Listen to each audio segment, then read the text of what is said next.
As military tensions between the U.S. and China rise, the two nations are increasingly at odds on political and economic fronts.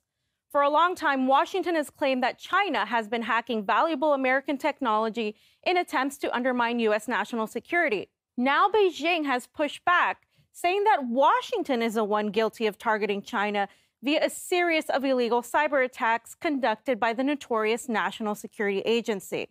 The NSA's cyber attacks and data theft against China are supported by a clear and complete chain of evidence, which involves 13 personnel in the U.S. who directly launched cyber attacks against China, and more than 60 contracts and more than 170 digital documents with U.S. telecom operators to build an environment for cyber attacks. Beijing claims the large-scale cyber attacks on the Washington-sanctioned Chinese university focused on finding information on the defense secrets to undermine China's security.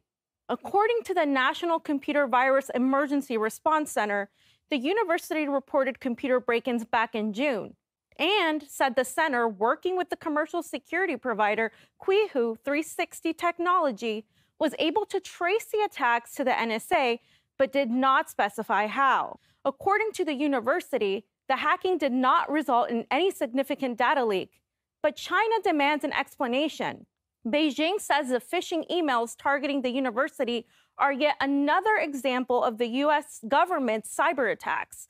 If you've been listening to U.S. politicians and the media, you might think that the greatest cyber monsters in the world, undermining nations at every turn, are either China or Russia. The United States and its allies have condemned China over what it calls malicious cyber activity. The high-profile briefing will come after months of Trump publicly challenging the intelligence community's assessment Russia is to blame. It could be somebody else, and I also know things that other people don't know, and so they cannot be sure. It could be Russia, but it could also be China.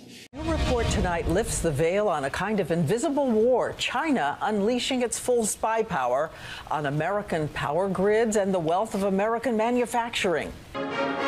Tonight, new reports that Vladimir Putin's army of hackers is again targeting America. Though the NSA has not responded to a request for comment, the U.S., for its part, claims that Beijing's accusations are a way of forming an information campaign to counter U.S. allegations of Chinese hacking. But this isn't the first time the U.S. has been caught with its hands in the cookie jar. Back in February, Beijing released a hefty 56-page report on a sprawling U.S.-led cyber operation, revealing that the NSA was behind malware researchers encountered in 2013 during an investigation into a hack against a key domestic department in China. And the NSA hardly has a squeaky clean reputation. Don't forget that it snooped on the phones of then-European leaders like German Chancellor Angela Merkel, putting the traditionally strong relationship between Germany and the U.S. in jeopardy. Further research revealed that the multiple procedures and cyber attack operation manuals disclosed by the hacker group called the Shadow Brokers were completely consistent with the only identifier used in the NSA network attack platform operation exposed by former CIA analyst Edward Snowden, revealing the depth of power and tools the agency has at its grasp. Their job is the black bag team, to get in and get stuff that's really valuable and really secret. They do this by basically hacking systems, but they have a budget that no hacker has.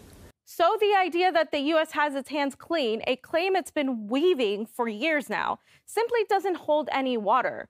And now China has clearly had enough and is explicitly naming and shaming those it deems responsible while bringing the receipts to prove it. It seems that the hacking victim narrative from the U.S. has too many holes and is simply falling apart, potentially exposing it as the very perpetrator.